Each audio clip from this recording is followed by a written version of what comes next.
So let us start the theory class number 13, which is about the antiseptics and disinfectants. So first let us start the definition.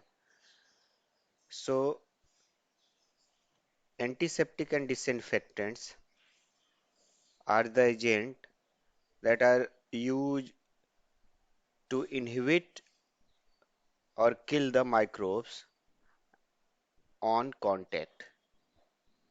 Or you can say the microbes present topically over the skin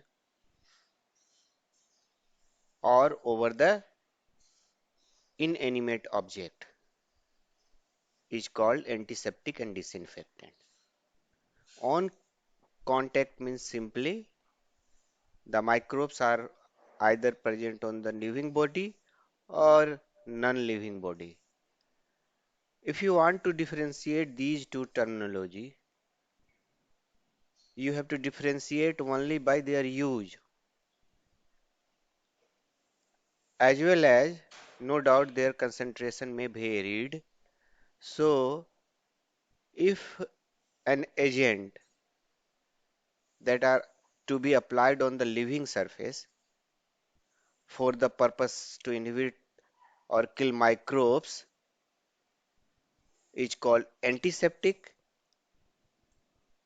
The living surfaces like skin, mouth, mucous membrane, whereas in case of disinfectant are the agent, again the same thing which inhibit the or kill the microbes present on contact, that is on inanimate object or non-living object like instrument, like surgery item,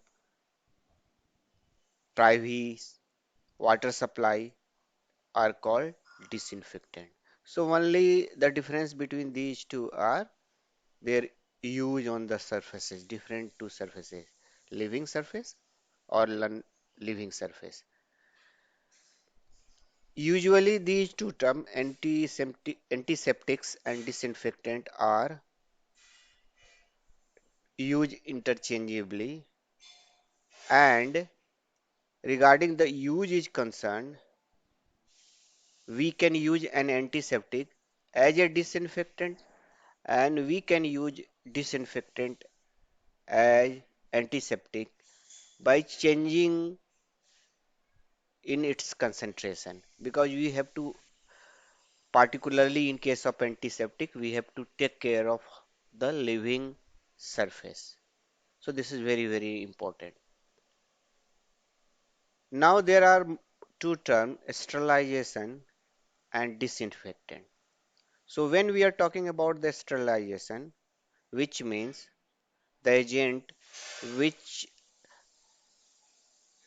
or you can say sterilization is a process in which there is complete eradication of all form of microorganism, whereas disinfection is not complete eradication of microorganism, rather disinfection process only going to kill the pathogenic organism to the level at which the normal host defense mechanism of the patient is able to tackle the remaining pathogenic organism is disinfection. So this is the disinfection. So you can say in simple word, in disinfection process, we are only limiting the pathogen number, reducing to the limit at which an individual can kill or inhibit the pathogenic organism by their normal immunological or host mechanism system. So this is the difference between the sterilization and disinfection. Now we have to go through how the antiseptic and disinfectant work. That is the pharmacodynamic or mechanism of action of antiseptic. So regarding the mechanism of action of antiseptic and disinfectant is concerned, it will kill the microorganism bacteria by oxidizing the protoplasm. So oxidation of protoplasm. It also denature the bacterial protein. So denaturation of the bacterial protein. As well as it also increases the permeability or through the bacterial membrane. It may be inside, it may be outside. So it will increase the permeability of bacterial membrane. So by as well as it also produce the coagulation of the protein.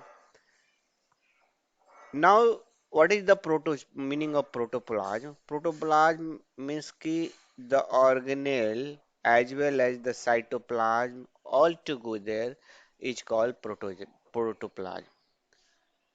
Now we have to go through the activity of the antiseptic and disinfectant. So a spectrum of activity of antiseptic and disinfectant. It may be narrow, it may be broad. So here narrow and broad means similar to the antibiotic. If the antiseptic and disinfectant are specifically for a particular gram positive or particular gram negative, then we call it the narrow spectrum. And if they are going to cover both positive and negative gram negative bacteria, as well as it also cover the fungus and the virus, then we have to call it the broad spectrum.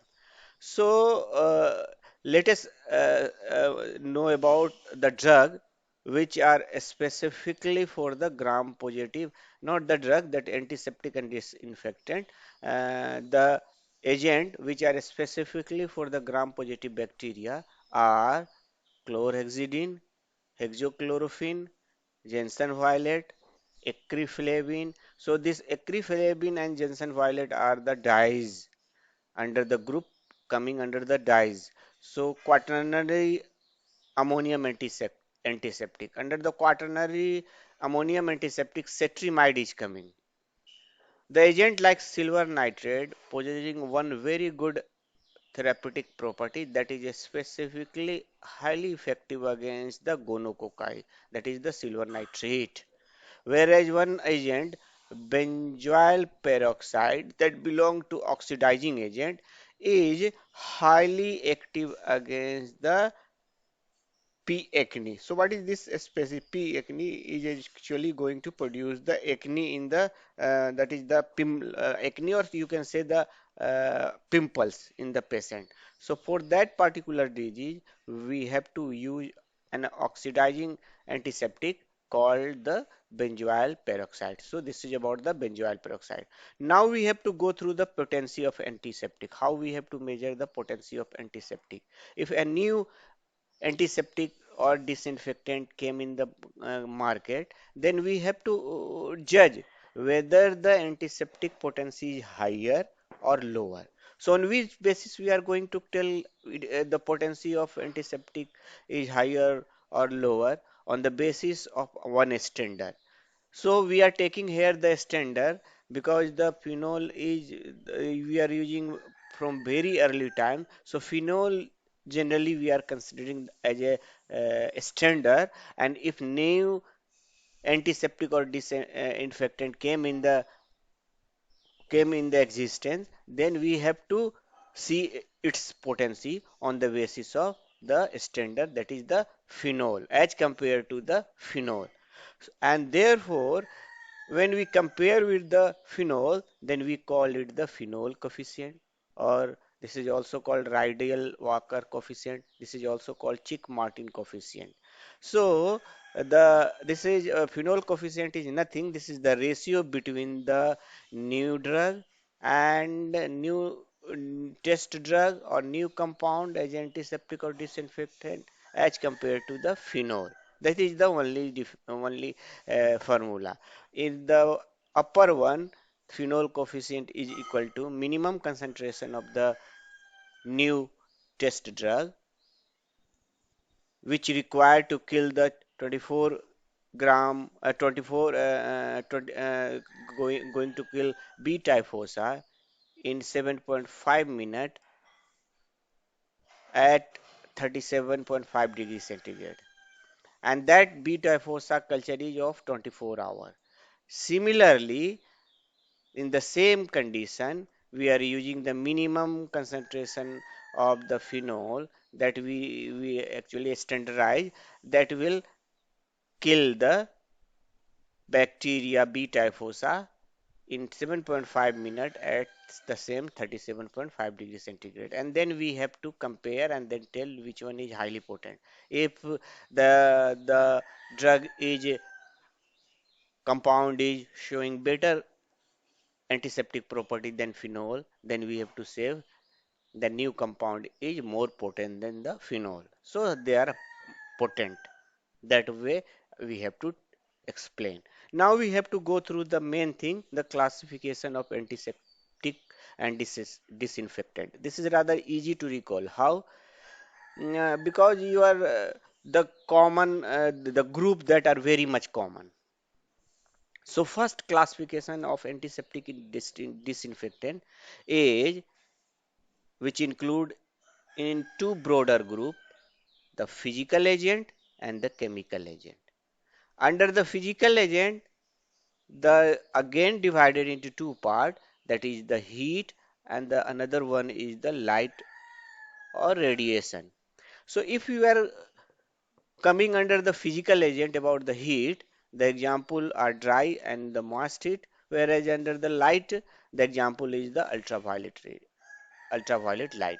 Now we have to go through the chemicals agent. Under the chemical agent as a disinfectant and antiseptic, the simple to recall because the group that are very easy to recall. Say here, as we are considering the phenol as a standard, so phenol derivative is there.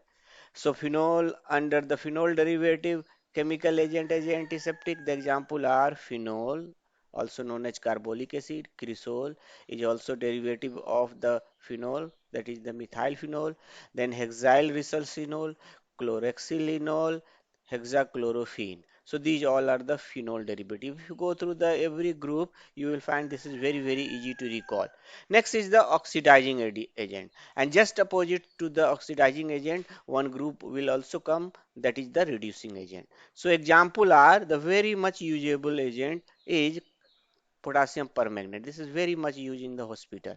Then we also know about the hydrogen peroxide, and then we just now we discuss about the benzyl peroxide. This is particularly active against the P acne for the pimples or acne. Next is the halogen. Halogen are also very easy to recall because this is usually the element belongs to the seventh group, and in this only two elements are important, that is the iodine and chlorine. And under the iodine and chlorine two more agents are there. If we are going to combine iodine with the other organic compound, if iodine is going to combine with other organic compound, as a resultant they are going to form the complex between the iodine and organic compound, and that complex is going to release the iodine slowly.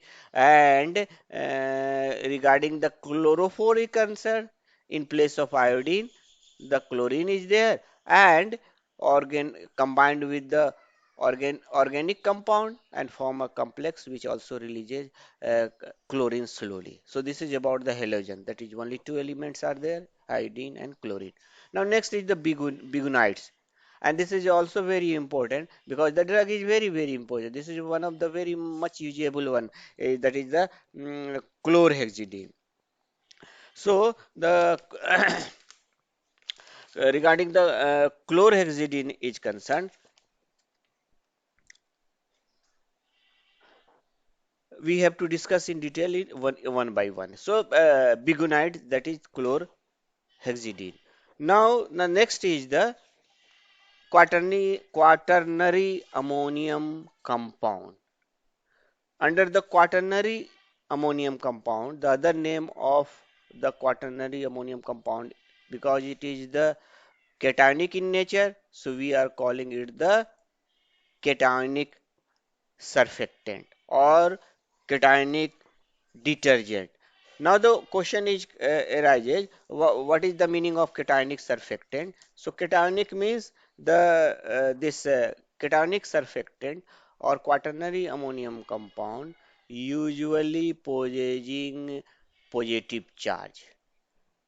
So positive charge compound, quaternary compound possessing positive charge, because of that they are cationic, name is cationic, and surfactants simply means the agent which reduce the surface tension, lower the surface tension is called surfactants, and because of reducing the surface tension, it act like a detergent, also wetting agent. And this surfactant also used as a emulsifier, means ki dissolve, mixing the oil and water, and also foaming property. So the example of quaternary ammonium compound are very important. The examples are cetrimide, benzalkonium chloride, dequalinium chloride. So these are the very important example. Among these, cetrimide and benzalkonium chloride is very very important under this group. Next to this, just opposite to cationic, anionic surfactant is coming. So this is easy to recall. And under the anionic surfactant, or the group is also known as soaps. So soap in the form of compound sodium and potassium, and just opposite to the cationic surfactant, anionic surfactant possesses negative charge and therefore called anionic surfactant. And if we are going to mix this cationic and anionic surfactant by any means, then this will nullify the action of the compound, both the compound. So don't forget to recall that don't mix anionic with the cationic surfactant, because they are going to may produce the loss of the potency of the agent belongs to both the group, because plus and minus get nullified. Now next is the alcohol. So as you know, the alcohol is also very very important and easy to recall. Under the alcohol example are very very easy. Ethyl alcohol, ethanol, propyl alcohol, isopropyl alcohol, that is the isopropanol. So these two are the very very important. Ethanol is the very very important because this time we have used too much. Then next is the aldehyde.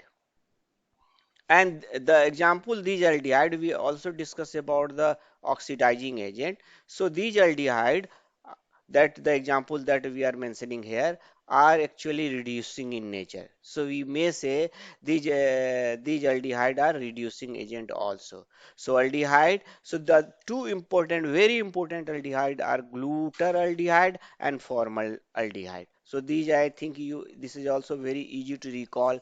Next is acid, and opposite of acid is the alkali. So under the acid, the example are very easy example, that is acetic acid. You have to recall AC, so acetic acid, and then boric acid. That the very two very good example under this. So under the metallic compound, there are three. You can say three group you have to keep under the metallic compound. That is the mercury compound, and the example is merbromine. That is the silver compound. The example is silver nitrate, silver sulfur diazine, and third one is the zinc compound, that is the zinc oxide, zinc sulfate, and calamine. So these are the coming under the metallic salt. You have seen there are three type of compound. We have seen the silver, the mercury, and the zinc.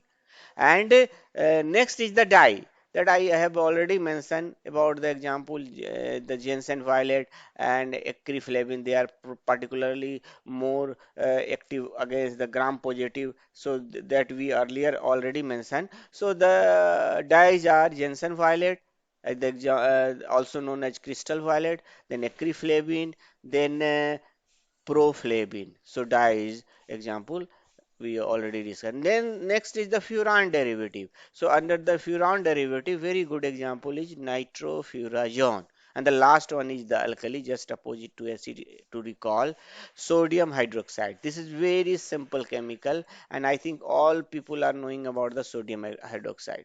And the next is the calcium oxide, hydroxide. So you must forget about the calcium hydroxide and the sodium hydroxide. Now we have to go one by one, and we have to discuss in detail about this one.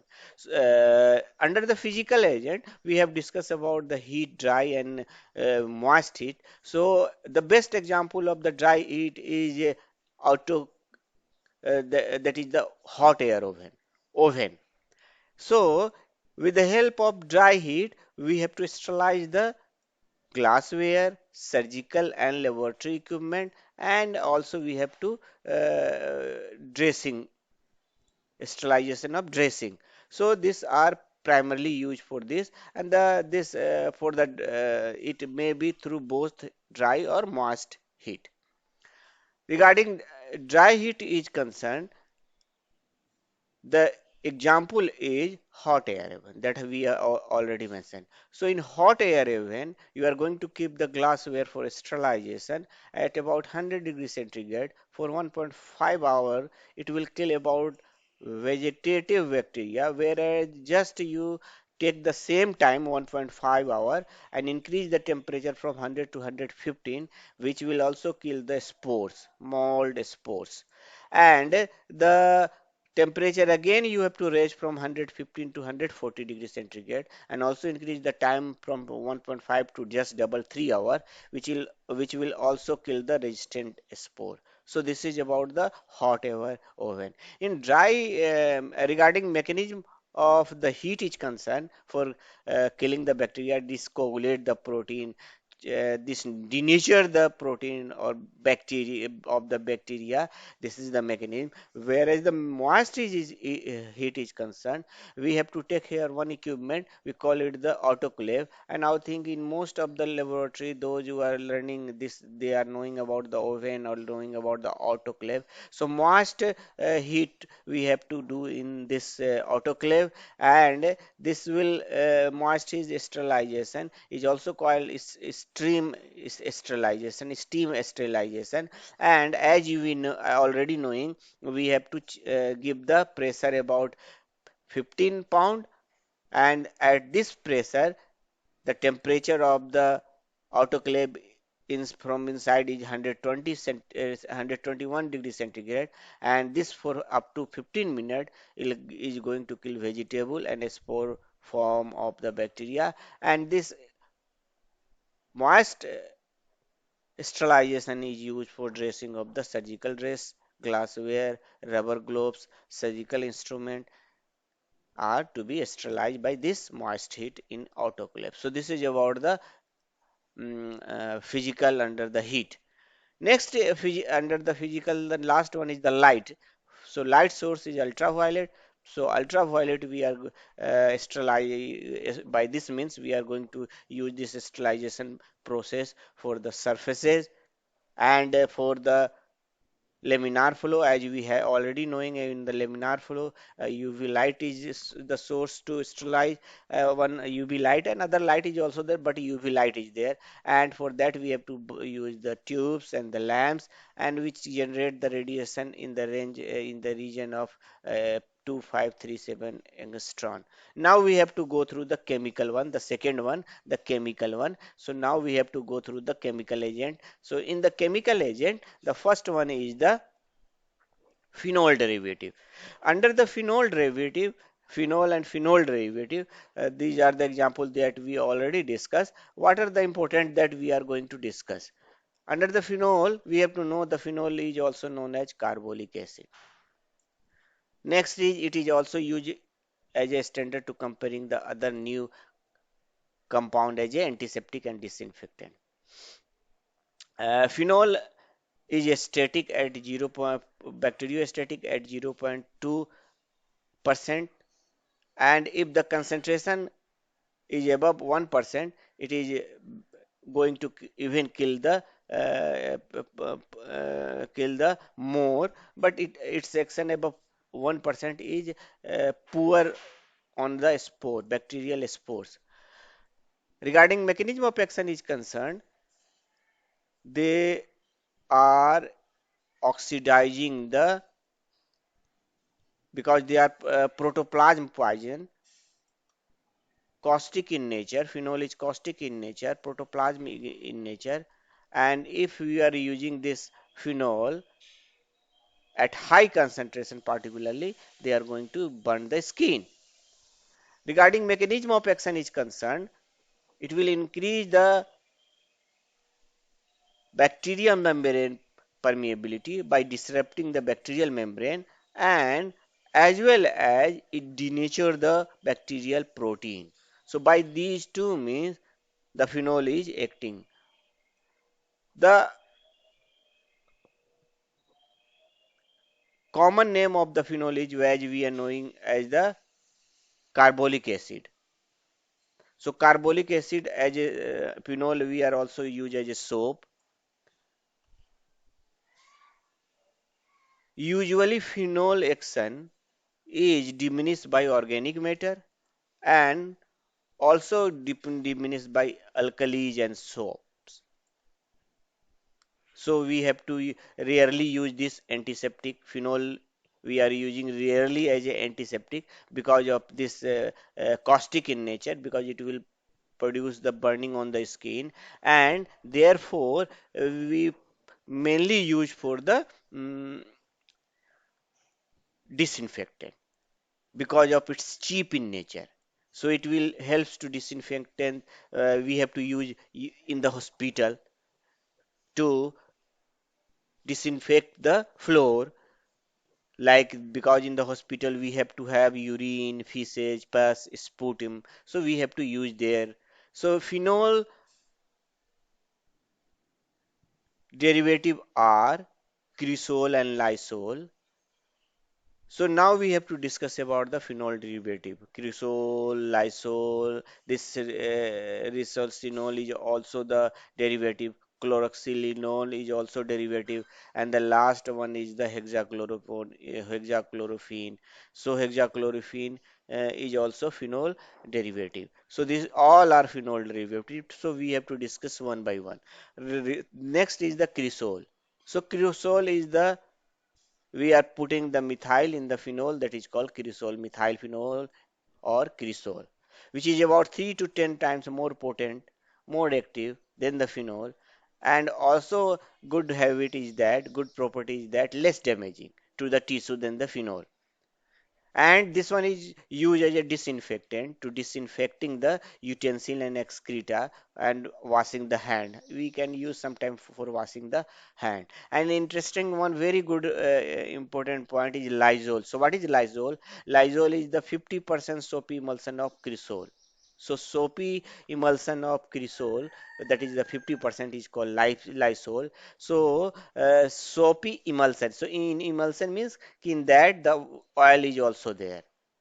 Oil is also there and water is also there. So soapy 50% soapy emulsion of cresol is called Lysol. Now we have to go through the other compound, that is the hexyl resorcinol. Regarding the hexyl resorcinol is concerned, hexyl resorcinol is a phenol compound, also potent, more potent than the resorcinol. Also very good is that non-staining and odorless.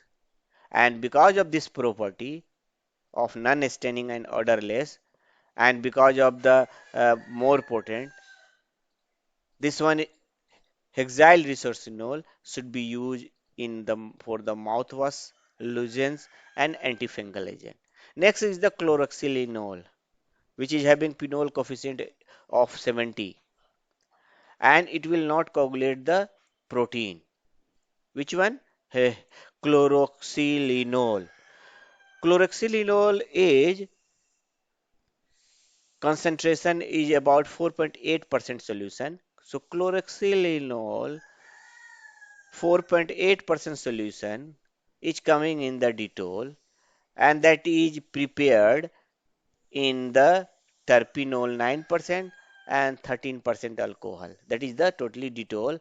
And as you know that we are using this Dettol as a antiseptic, surgical antiseptic. while performing the surgery, when you are going to cut, you may apply over the surface where you are going to produce you're going to put the incision. So chloroxylenol 4.8% solution along with the other component, it is coming in the market in the name Dettol, and various other solution is also coming.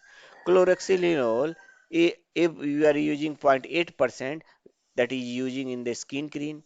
Chloroxylenol, the not only in this skin cream, also for the soap, 0.8. And if we are going to increase slightly its concentration to 1.4, it is also used in lubricating obstetric cream. And at concentration about 1%, it is used as a mouthwash. So chloroxylenol as well as hexyl resorcinol, they are also used as a antiseptic. Rather, you have go through the phenol that not to be used as a mouthwash.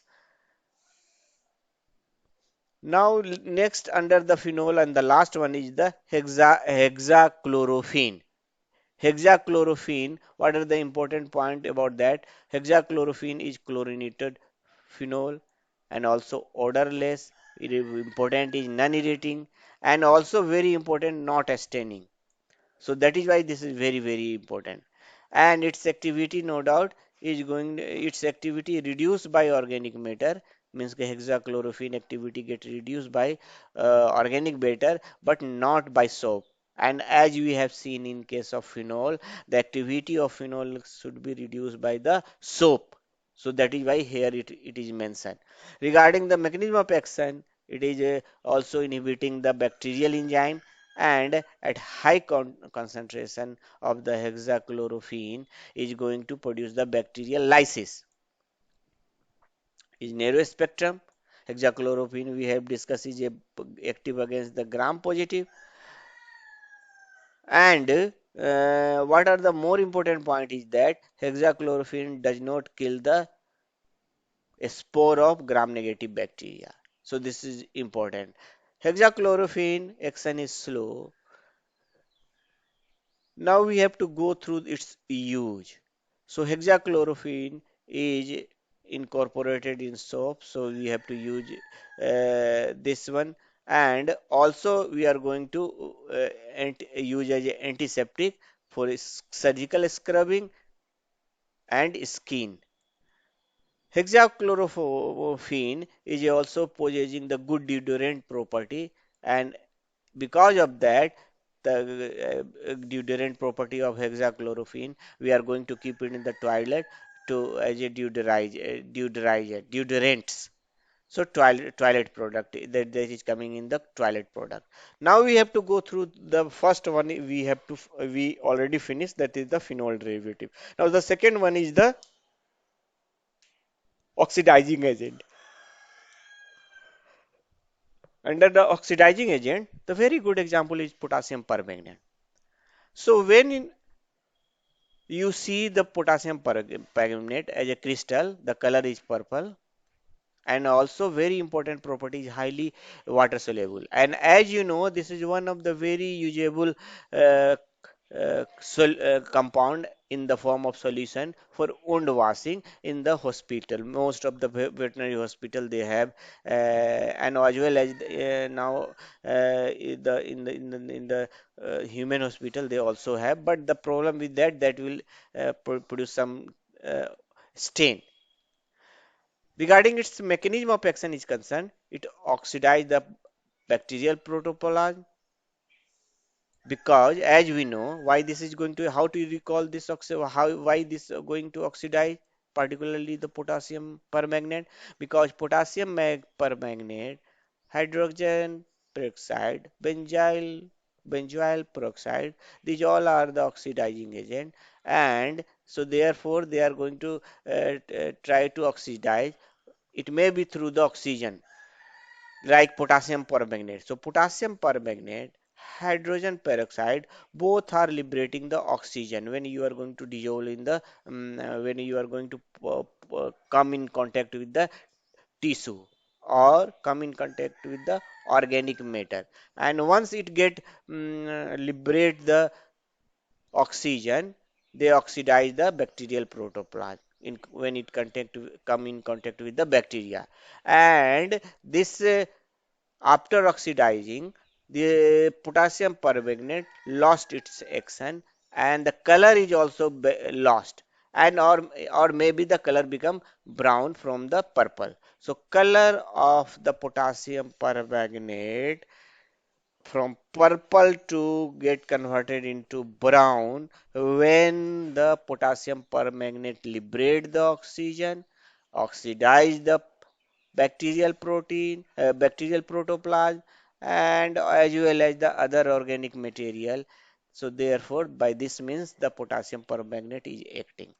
Higher concentration may leads to the burn and blistering. The the concentration or the part of potassium permanganate in the ratio of 1 is to 4,000, in the ratio of 1 is to 10,000 solution, we call it condylosin, and this strength of the potassium permanganate that we call condensation 1 is to 4,000, 1 is to 10,000, and this we are going to use it in the gargling, in the irrigating the cavity, urethra, wound. Potassium permanganate is potassium permanganate we have to that we have seen this we use both for both purposes, antiseptic that we have seen for its use over the purposes like gargling, like irrigating the cavities, urethra, and wound. And we also have to use it in as a disinfectant for disinfecting the water, water of the well, water of the ponds, and we use this potassium permanganate also for in the form of gavhaj to wash the stomach, particularly in the toxicity of alkaloid poisoning, except atropine and cocaine. So, in case of alkaloid toxicity, as a gavhaj, we have to wash the stomach and we have to use the potassium permanganate. So these are the use. And potassium permanganate is also to be used on the potassium permanganate is not to be used for the surgical instrument for sterilizing because it promote the rusting of the instrument, so that we have to avoid it. Hydrogen peroxide is concerned that we all similar to the KMnO4, potassium permanganate also releases the oxygen, and therefore it oxidizing the bacteria bacterial protoplasm, and if this hydrogen peroxide come in contact with the enzyme catalase, particularly present on the tissue, which will help to liberate oxygen fastly, and as a result it also helps also speed up this speed up the decomposition of the tissue, which form the foaming that we have seen. We are going to use the hydrogen peroxide as an antiseptic to remove the wax also. So when this you pour the hydrogen peroxide in the ear, it will come in contact with the organic material or tissue there, and therefore the catalase is therefore catalase is there, and as a result the fastly release of the oxygen occur, and which will help to form the foam and loosening the things present there, and helps to remove it, removing slough and the earwax. Hydrogen peroxide possessing poor penetrability and weak. Next and the last under this is the benzyl peroxide. Benzyl peroxide is specifically that we already discussed is specifically acting against the P. acne. So P means Propionibacterium acne, and the name acne is indicated this bacteria is going to produce the acne vulgaris or pimples, and therefore For that purposes, we are using the benzyl peroxide. It will release no doubt the oxygen, but release slowly. In addition to this, action on the P. acne also possessing the keratolytic action, also produces the dryness of the skin. But the problem is that benzyl peroxide is potentially explosive. Benzoyl peroxide is keratolytic, and the keratolytic means when you apply benzoyl protein, it is going to over the skin, it is going to remove the keratin layer. So when anything is removing keratin layer, if the other drug is there, so this other drug will get penetration because the keratin layer is keratin layer is going to be removed from there. So the inner surface get exposed, and the other drug may act in better way. So this is about the benzoyl peroxide. Next, we have to go through the halogen. So regarding the halogen is concerned, that we already discussed regarding the halogen. Halogen is example under the halogens are iodine, iodophores, chlorine, and chlorophores. So first we have to go through the iodine. Regarding iodine is concerned, iodine is a broad spectrum. Important thing is that, and this iodine is acting against bacteria, fungus, virus, and very interesting that we already mentioned, it is not only broad spectrum, also fast acting and used for antiseptic. And the property of iodine is a counter irritant, going to produce the irritant. So we use as a counter irritant to counter the irritant. Regarding mechanism of action is concerned, again similar to the oxidizing agent, this is also oxidizing the bacterial protoplasm. So this oxidizes the bacterial protoplasm. Also iodinating. It also iodinating the bacteria. Organic matter no doubt reduces the germicidal action of the iodine, and there are various preparation of the iodine. This iodine is corrosive. And what are the other important feature of the iodine that are about 0.25%, we call it the weak aqueous solution of the iodine. So 0.25% weak solution of the aqueous solution of the iodine is used as dose for uterine and vaginal dose in case of meteoritis and vaginitis in cattle. And also this another preparation that is coming, that is the tincture iodine. Tincture iodine is also called weak solution of the iodine.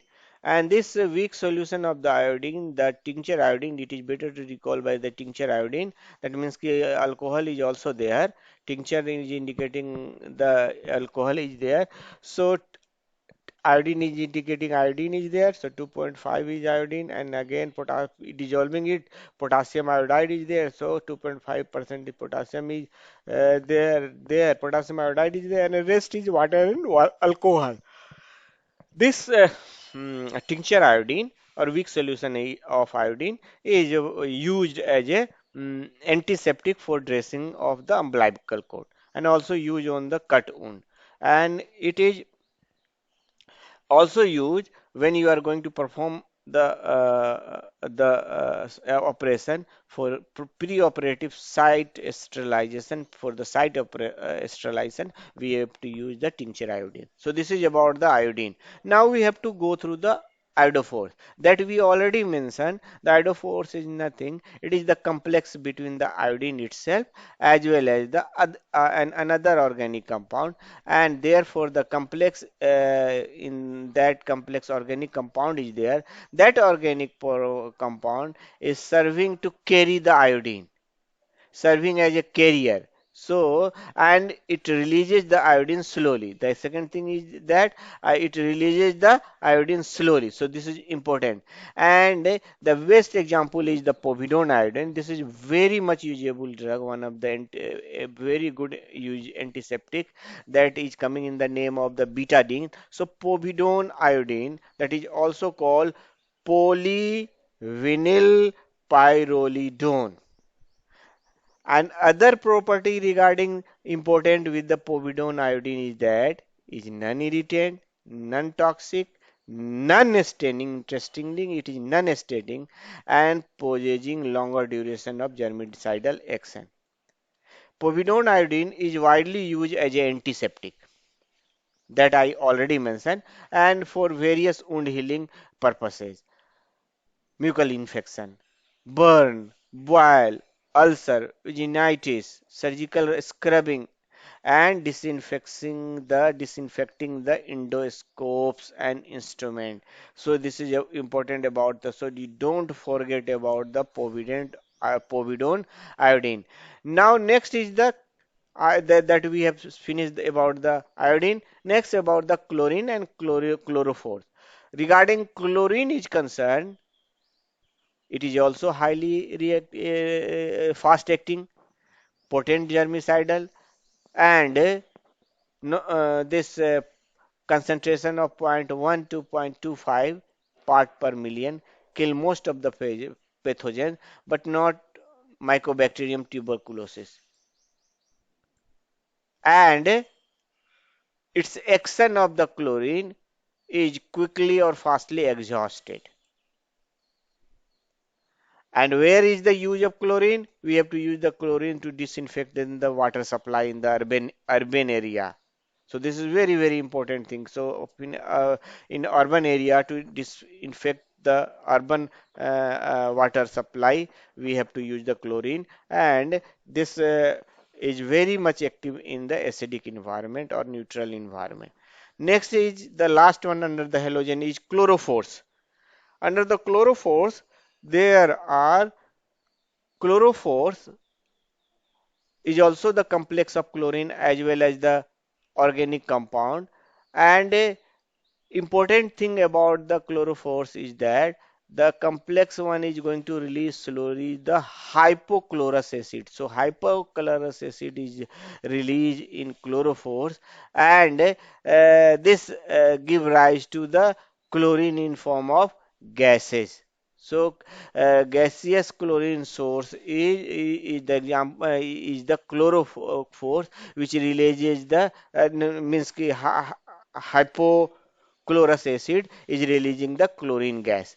The example are chlorinated lime, that is also called bleaching powder, and the sodium hypochloride solution. So sodium hypochlorite solution and chlorinated lime, that is the bleaching powder. So chlorinated lime obtained by the action of chlorine on lime, and that is going to give the calcium chloride and calcium hypochlorite. Chlorinated lime releases the chlorine which is about 30 to 35% weight by weight. Chlorinated, yeah, similar to the chlorine, this chlorinated lime is also used for disinfecting the drinking water, swimming pools, and sanitizer for privy, that is the toilet. And next is the sodium hypochlorite solution. Sodium hypochlorite solution contain 4 to 6% sodium hypochlorite. So sodium hypochlorite solution is somewhat irritant and unstable, and sodium hypochlorite is somewhat potent disinfectant and used to disinfect the dairy for milk and infant feeding bottle, other equipments. Next is the bigunite or chlorhexidine that we already discussed. So in bigunite or chlorhexidine, we discuss about the, this is very important, chlorhexidine. because it is non-irritating, cationic antiseptic. Regarding its mechanism of action of concern, chlorhexidine is disrupting the cell membrane, therefore permeability of the cell membrane, bacterial cell membrane get increases or changed. Also, it is producing denaturation of the microbial, I mean bacterial proteins. As we earlier discussed, the chlorhexidine is the example of biguanide is primarily acting against the gram or mainly acting against the gram-positive bacteria, similar to the hexachlorophene and chlorhexidine. Chlorhexidine already similar to hexachlorophene. One of the best example that use as antiseptic of the antiseptic is the Savlon in which chlorhexidine is present, and therefore this Savlon is to be used where the chlorhexidine is present for the surgical scrub, neonatal bath, mouthwash, obstructive and skin antiseptic. So we have seen the broad type of property of the chlorhexidine because this is coming in the form of the antiseptic Savlon and that are used for various purposes that we already mentioned. Now we have to see also the other use. We are also using this chlorhexidine widely in dentistry as antiseptic and the strength are 0.12 to 2.2 for oral range 0.5 to 1% as toothpaste and mostly used to prevent or treat gingivitis. So see here this chlorhexidine is also to be used in toothpaste and used to prevent gingivitis. Chlorhexidine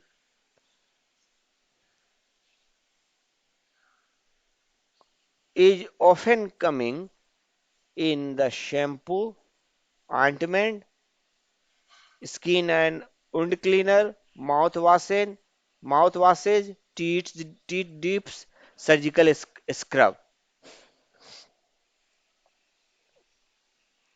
and chlorhexidine gluconate. This is very important. Chlorhexidine gluconate emulsion as 4%.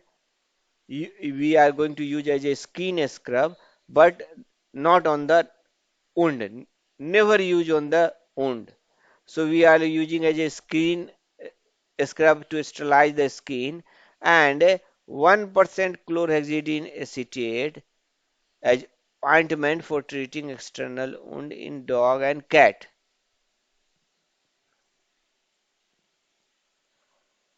So this is about the chlorhexidine. Now we have to go through the next one, quaternary ammonium compound or cationic surfactant or detergent. The example that we already mentioned. Now we have to go through the few of the property of the quaternary ammonium compound. It is cidal to bacteria, fungi, and virus. Many are also active against the gram-negative bacteria like Pseudomonas, Mycobacterium tuberculosis, bacterial spore are somewhat relatively resistant to the quaternary ammonium compound. Now we have to go through the mechanism of action. Regarding the mechanism of action is the also we discussed this in earlier also. This is also disrupting the cell membrane permeability, denaturing the bacterial protein, and this is the mechanism of action of quaternary ammonium compound. And this action of the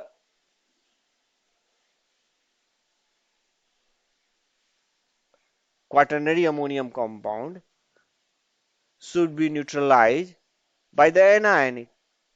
So when we are mixing the anionic detergent or surfactant, they are neutralizing the action of quaternary ammonium compound because they are the cationic, or also with the soap.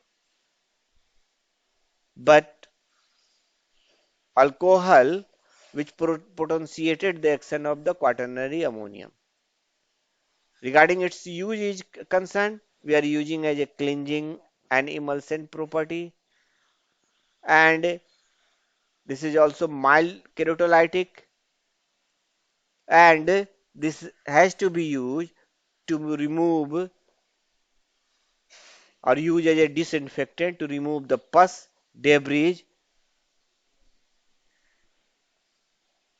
So the use of quaternary ammonium compound as a sanitizer, as an antiseptic, as a disinfectant for surgical instrument.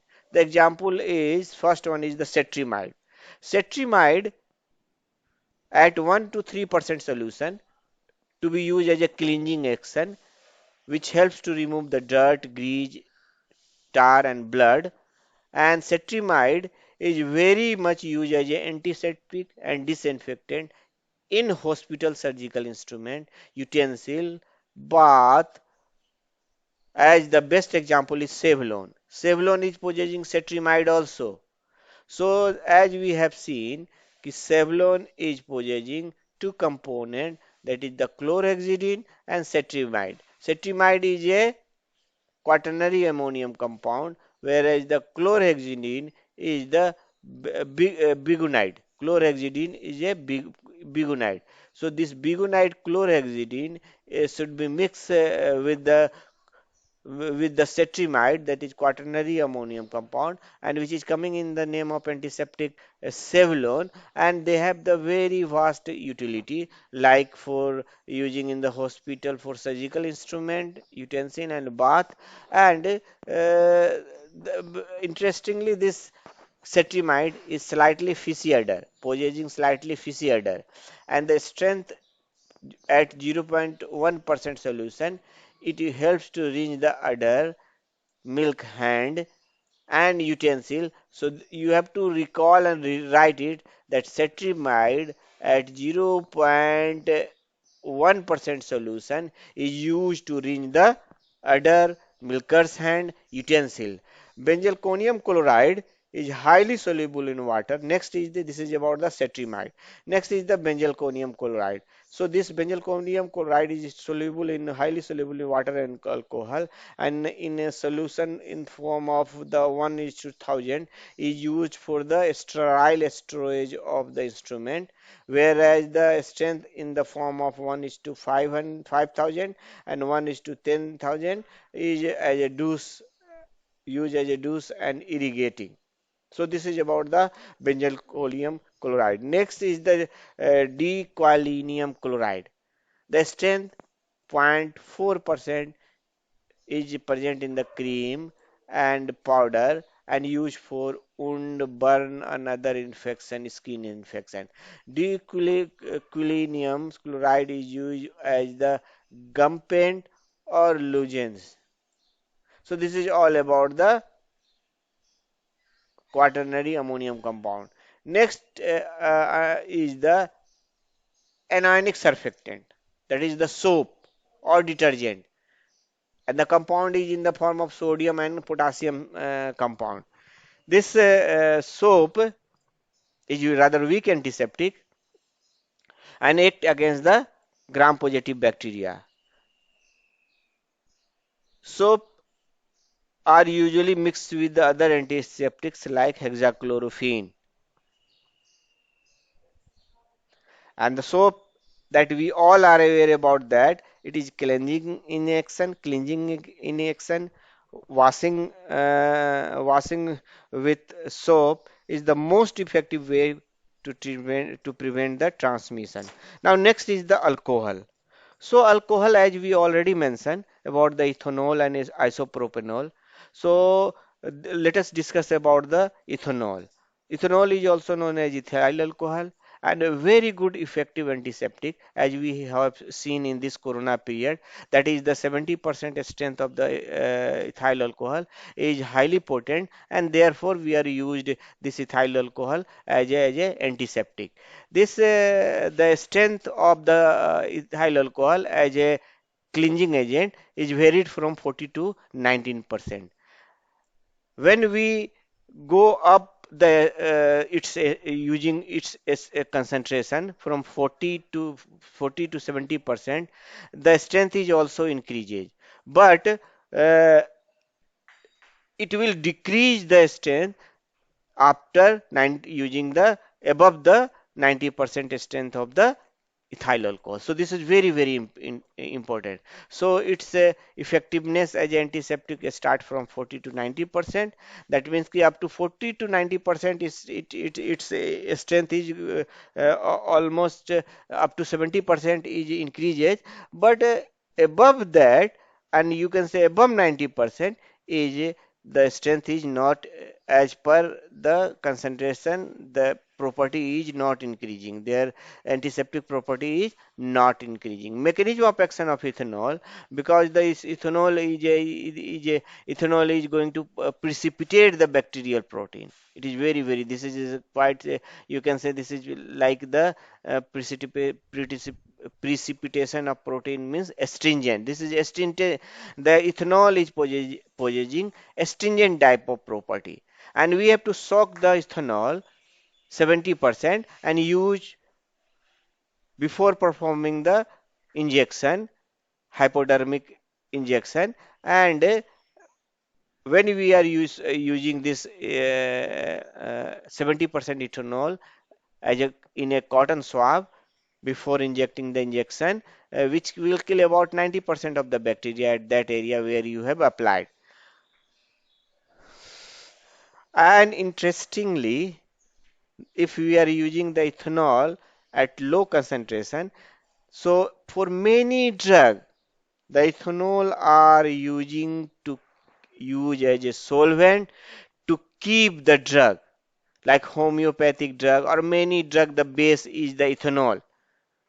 So likewise, the lower concentration of ethanol we are going to use as a solvent. The purpose is here is to increase the antiseptic activity of iodine and chlorhexidine.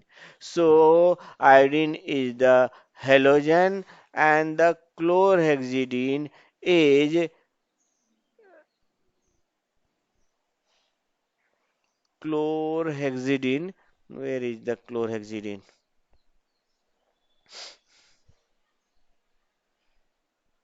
Hmm. Chlorhexidine is a bigunide.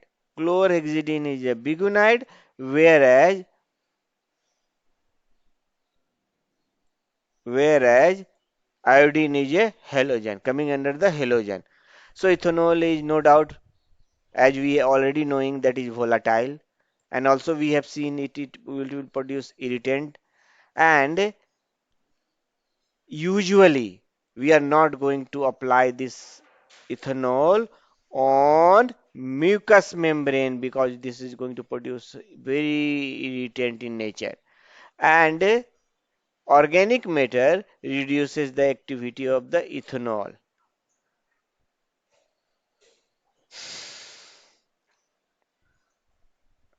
And generally, we are not going to use as a disinfectant to disinfect the instrument because it is also going to rust the instrument. So this is about the ethanol. Next is the isopropanol or isopropyl alcohol. So what is important about the isopropyl alcohol? It is less volatile than the ethanol, and it may be used in place of ethanol. If ethanol is non-alcohol, we have to use the isopropyl alcohol. Isopropanol in solution range between 30 to 90% is going to give the good result, but best result at concentration of isopropanol is at 50%. So the isopropanol, similar to the ethanol, is a very good solvent and widely used as a solvent and cleansing fluid for dissolving lipophilic contaminant like oil. For removing that, we are using the isopropyl alcohol in place of ethanol because ethanol is costly. Because nowadays we are using also ethanol in petroleum product. So this that is why it is better to use isopropanol. Now next is the aldehyde. Under the aldehyde, the example are formaldehyde and the glutaraldehyde. So when the important thing is that is you can say that is not good is pungent gas. Formaldehyde is a pungent gas and it is also may use for fumigation purposes. But because of its slow action, we are going to avoid in particularly in the hospital to use the formaldehyde for fumigating the lab, fumigating the hospital because of its slowly action. It will took about 6 to 12 hours to perform the fumigation action. Regarding one, if we are dissolving this formaldehyde, if we are using formaldehyde 37%, so 37% formaldehyde is called 37% formaldehyde is formalin. So this is very very important कि 37% strength of aqueous solution of the formaldehyde is formalin and here we have mentioned about the fumigation. So how we have to fumigate the lab, how do we have to fumigate the area where you are keeping the animal as a to disinfect, we have to use the formalin about 35 ml and in that 35 ml or you can say first you have to take the about 10 gram of the potassium permanganate that is the oxidizing agent. Over that you have to measure the volume of the formaldehyde about 35 ml of the formaldehyde you pour it so it will going to produce the fumes and that we are going to use going to produce the fumigation and the better about this one is that is not going to create the problem like that the sulfur dioxide is the reducing agent we are also earlier used as a fumigation for fumigation but the sulfur dioxide as a fumigation is going to produce the rusting of the metals. It also bleach the paint and also rot the clothes. I'm talking about the sulfur dioxide, not about the formaldehyde, formalin or formaldehyde. And it's when formalin is diluted to 4% up to 4%, and this 4% formalin after diluting up to 4%, this is should be used to keep the preserving the tissue and hardening for the tissue. Regarding mechanism of action of formaldehyde is concerned, it is protoplasm poisoning and also denature the protein of the bacteria and but it acts slowly.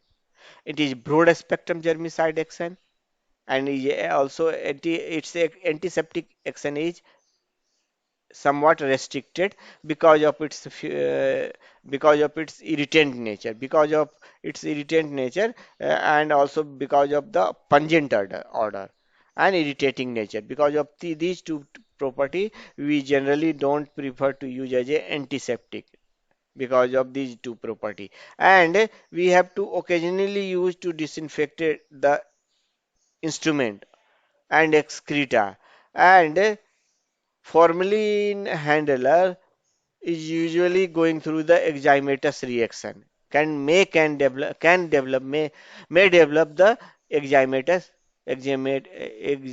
enzymatoid reaction. Formaldehyde at concentration 3 to 8% used as a disinfectant. So this is about the formaldehyde. Next is glutaraldehyde under the aldehyde. So glutaraldehyde is less volatile, less pungent, less irritant, and better sterilizing agent than the formalin. So this is very, very important. What? Glutaraldehyde is the better sterilizing agent than the formalin. And second important point with the glutaraldehyde, that the action, good action, for the good action of glutaraldehyde, we have to need the active environment. So activation require alkaline solution. So alkaline solution activate the glutaraldehyde. But when we are keeping this glutaraldehyde in the alkaline solution, their short life cycle is short, about 2 weeks. Is broad spectrum, acting against bacteria, virus, fungi, and it is not, most of the antiseptic and disinfectant are activity are get influenced by the organic matter. So this is important. So glutaraldehyde, about 2% solution, when we are going to buffered with sodium carbonate, is used to disinfect a surgical instrument. For sterilizing of the, for disinfecting the surgical instrument, glutaraldehyde 2% solution with carbonate 0.3% solution we are going to use for this purposes. Not only that, we are also using to endoscopes, but require longer contact time. Glutaraldehyde on skin can cause sensitization. So this is all about the aldehyde. Next is the reducing agent, and this is under the, you, we are not keeping separately, because as we have seen, aldehyde are reducing agent. So here we have given one example of the reducing agent, that is the sulfur dioxide. And sulfur dioxide is also we are going to use as a fumigant, disinfectant for animal house. But the problem with the sulfur dioxide is that it corrode the metal, it rot the fabrics, and bleaches the dyes. This is the problem with the sulfur dioxide. Because if the moist, because for its activity it required the sulfur dioxide require moist, and in moist condition it will work well, and sulfur dioxide get converted into sulfurous acid, for sulfurous acid in the moist, and produce better activity, good activity, very good activity. But because of this property of its corroding metal, rotting fabrics, and bleaching the dyes, we generally not prefer to use as a fumigant disinfectant. The, as we are burning the sulfur, which produce sulfur dioxide in closed space, so we are going to take zero point 0.5 gram of sulfur for every 3 meter cube of the air. So this is about the sulfur dioxide. Now we have to go through the other heading, that is the acid. Under the acid, the example are acetic acid and the boric acid. So under the boric acid, and one more example is benzoic acid. So boric acid is the bacteriostatic and weak antiseptic, is non-irritating, and about 4% saturated aqueous solution we are going to use to irrigate the eye, mouthwash, and douche. So boric acid have very good utility because of the non-irritant property. So because of the non-irritant property, it's a strength of 4% we have to use as a irrigant, irrigating the eyes and mouthwash, and in as a douche. Regarding boroglycerin paint, 30% is concerned. This is the combination of boric acid or boric acid in glycerin, and used for in the stomatitis and glossitis. Boric acid ointment 10%, is used for the cut and abrasion, and also we have to use on the burn area. Boric acid is very much utility in prickle heat. In the summer season, we are going to produce the heat powder. So boric acid is also taking part in the formation of prickle heat powder, and also we are taking help to prepare the eardrop because we have seen the use of the boric acid. Now the under this is the acetic acid and the acetic. Next, after the boric acid is the acetic acid. What is important about the acetic acid is that it's 99% strength of the acetic acid. We are calling it the glacial acetic acid. And because its strength is this much of high, the nature of the now it become vesicant. This is going to for the vesicle and also the caustic. And because of this type of caustic property and vesicant property, we are applying this caustic glacial acetic acid on the wart to remove the wart. So this is very, very important. Regarding other property of the acetic acid, weak antiseptic, bactericidal above 5%. Usually,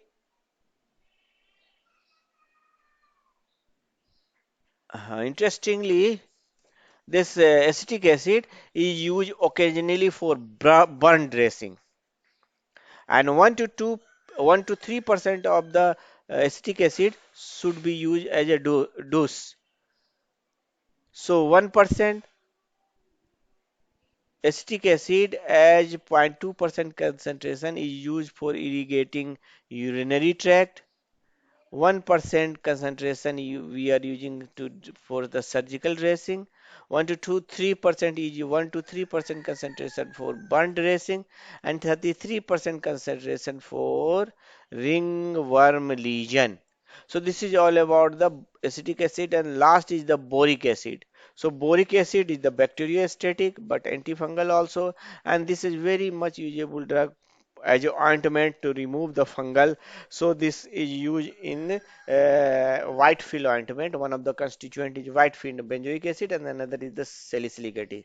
Benzoic acid is also possessing the keratolytic action. This is going to, so this if this is the skin, and the outer layer is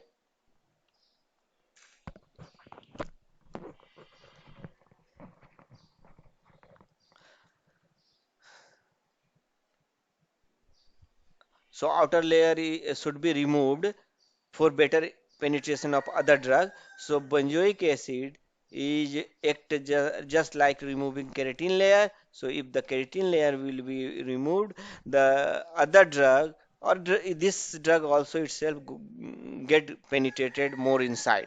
So this is about the acid. Next is the metallic salt. Regarding metallic salt is concerned, that we already mentioned, there are three type of compound: mercury compound, zinc compound, and silver compound. So for mercury compound, we already mentioned one drug is there, merbromine. So merbromine is bacteriostatic, and how this merbromine is producing its action against the bacteria, as we aware about that, mercury is going to combine with the sulfhydryl group. So this is going to combine with the sulfhydryl group present in the various protein like enzyme, and therefore it inactivating the function of enzyme. By this way, this mercury compound is acting. It is a poor antiseptic and possessing low therapeutic index. And because of this poor antiseptic and low therapeutic index, because of as we know, the mercury is going to create the problem. Which type of problem? That is going to produce the environmental hazard. So this is very, very important. Environmental hazard is going to produce by the mercury. Mercury compound, the merbromine, is used as a topical application for minor cut and scrapes. Next, the silver compound. as we know earlier time in the we are using the silver utensil to keep the water, and the concept was that the water was releasing slowly in the water, the silver was releasing slowly, and this silver is going to kill the microbes. So no, the water kept inside the utensil of made of the silver are very good for the health purposes. When you have to keep in this utensil, it will uh, it will water is good to drink. So silver compound is astringent. So astringent are the agent that are going to precipitate the protein, surface protein. Silver compound are caustic in nature also. And similar to the mercury, the silver compound is also going to bind with the groups like sulfhydryl groups, carboxylic group, phosphate group, amine group of the protein, and the protein bacterial protein function lost, so bacteria will either inhibit or kill. Regarding, as we mentioned, we have to store the water in the silver utensil, and this become sterile because the it will release the silver ion slowly there. Now we have to go through the silver nitrate under the silver compound and silver sulfur diazine. Silver sulfur diazine is highly active against the Pseudomonas. So and this sulfur diazine is very much used in the burn. So you have to separate the water the agent that we have to use in case of burn. So silver sulfur diazine we are going to use. This is very active against the Pseudomonas, and we are very much used in the burn. Silver nitrate is going to kill the microbes, prolonged in action, prolonged action, and it slowly release the silver ion, and and it get deposited in the tissue. So when it get deposited in the tissue, that the tissue color become black. So when the silver is get deposited in the tissue, it become black, and and silver nitrate is highly active against the gonococci that we all have mentioned, and the silver nitrate is very important is that you have to recall you have to at least recall these 2 points. The silver nitrate is highly active against the gonococci that we already mentioned in the earlier in the initial of the this lecture, and silver nitrate touch we are using for the tan- aphthous ulcer and tonsillitis, hypertrophied tonsillitis and aphthous ulcer. Silver diazine we already discussed. Now we have to go through the zinc compound. So under the zinc compound, the zinc salt are zinc sulfate, zinc oxide, and calamine. Zinc salt similar to the silver night, similar to the mm, many other compound like ethanol are astringent, like silver compound are also astringent. Here the zinc oxide is also astringent, that means they are precipitating the surface protein, and mild antiseptic. Zinc sulfate is highly water soluble, and its concentration 0.1 to 1% solution is used in the as a eye wash or eye drop. So one more compound that we are using other than zinc sulfate, zinc sulfate as a eye wash. We already mentioned about this in the eye. Which one the compound? There just now we have, so it is boric acid. So boric acid here, and here is the sulfate. Zinc sulfate is at concentration of 0.1 to 1%. We have to use eye wash and also use in the eye drop. Zinc sulfate is going to check the perspiration, and zinc sulfate of the concentration 4% and sulfuriated potash in white lotion for acne or impetigo. So the zinc sulfate for skin use, particularly for the acne, That's similar to the benzoyl. One compound was there. The name of the compound was the name of the compound was the benzoyl peroxide. Yes, benzoyl peroxide is also used in purposes of pimples, acne. Here the zinc sulfate we are making in the form of a lotion. We call the white lotion. That white lotion to be used for the acne and impetigo. And in that white lotion, the zinc sulfate 4% and sulfurated potash is there, and we have to use for the purpose like acne and impetigo. And the next and the last one under this zinc compound is the calamine and zinc oxide. Calamine and zinc oxide is insoluble, mild antiseptic, possessing dermal protectant and adsorbent. So this is important. Zinc is actually adsorbent. Next is the Jensen violet under the dyes. So next under the dyes is Jensen violet. Under the dyes, the example are Jensen violet, also known as crystal violet, ecreflavine, and proflavine. So Jensen violet is active against the staphylococcus, particularly the gram-positive bacteria, and also against the fungi. Not usually active against the gram-negative bacteria and Mycobacterium tuberculosis. The strength of the Jensen violet at 0.5 to 1% aqueous or alcoholic solution. It has to be used in bed sore, chronic ulcer, infected in eczema, thrush, Vincent angina, ringworm. So these are the action of the Jensen violet of the strength of 0.5 to 1% aqueous or alcoholic, alcoholic solution as its use. And but this is going to stain. Jensen violet along with the brilliant green, Jensen violet along with the brilliant green in equal proportion are used to disinfect skin. So this is very, very important. So to disinfect the skin, we are using Jensen violet and brilliant green in equal proportion. So this is about the uh, Jensen violet. Now is the ecreflavine and proflavine. So ecreflavine and proflavine are orange red ecridine dyes and showing mainly activity against the gram-positive bacteria and gonococci. So this is important.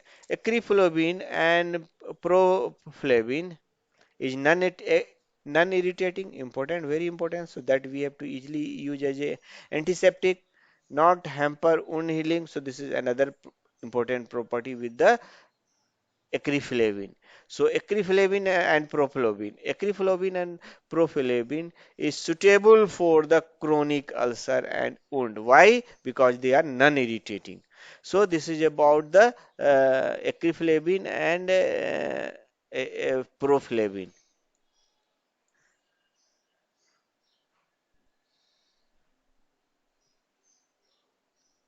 Ecreflavine and proflavine lose their activity, very very important, when exposed to light. So they don't expose to the light. So ecreflavine and proflavine solution lose their efficacy when exposed to the light, and therefore the ecreflavine and proflavine should be kept in the amber colored bottle, in the amber colored bottle. And the bandage impregnated with the ecreflavine vaseline is we are going to use as a burn dressing. And the best way to use this dyes with the other dyes in combination, and that is coming in the form of lotion, we call the triple dye lotion, which includes Jensen violet, this is dye, and from this group acrylamide also, this is also dye, brilliant green also dye. So these all combination with antibacterial activity is called triple dye lotion, and this triple dye lotion is to be used to treat the burn, dressing, umbilical stump in neonates. So this is all about the dyes. Next is the furan derivative, nitrofurazone. Nitrofurazone is the very important drug or the compound, very important compound, and that is sidal in property and acting almost against the all almost again it cover most of the bacteria. It act may against the gram positive, gram negative, then the aerobic bacteria, then the anaerobic bacteria, and even at high dilution showing very good activity. Its activity is get reduced. Nitrofurazone activity is get reduced in presence of the serum. And mechanism of action of this is concerned, nitrofurazone is going to inhibit the enzyme of the bacteria which is participating in the carbohydrate metabolism in the bacteria. It is highly effective in the burn. So for the burn, dyes are available, various drug, camenophore is available. So various drug are for the used for the burn. So nitrofurazone is also used, but it is a highly effective one. The nitrofurazone is highly effective, so you have to use in the burn or also in case of the skin grafting. Nitrofurazone is locally acting. Now we have to go through the last one, and the is the under the antiseptic and disinfectant is the alkali, just opposite to the acid. And the example is sodium chloride, so sodium hydroxide, and the calcium hydroxide and calcium oxide. These are, if the alkali are strong, they are potent germicide, and their action is by liberating the hydroxyl ion, which produce the antibacterial activity. Sodium hydroxide is also known as caustic soda and soda lime, and that is a very good potent germicide, caustic, and used as a disinfectant. Sodium hydroxide at 2% used to disinfectant the pathogens of fall, and the sodium hydroxide is very important used as a in concentrated form, used as a dehorning of the calf, debudding or dehorning of the calves. Calcium oxide, calcium hydroxide, and slack lime, aqueous suspension of slack lime is used to disinfect premises. So this is all about the class.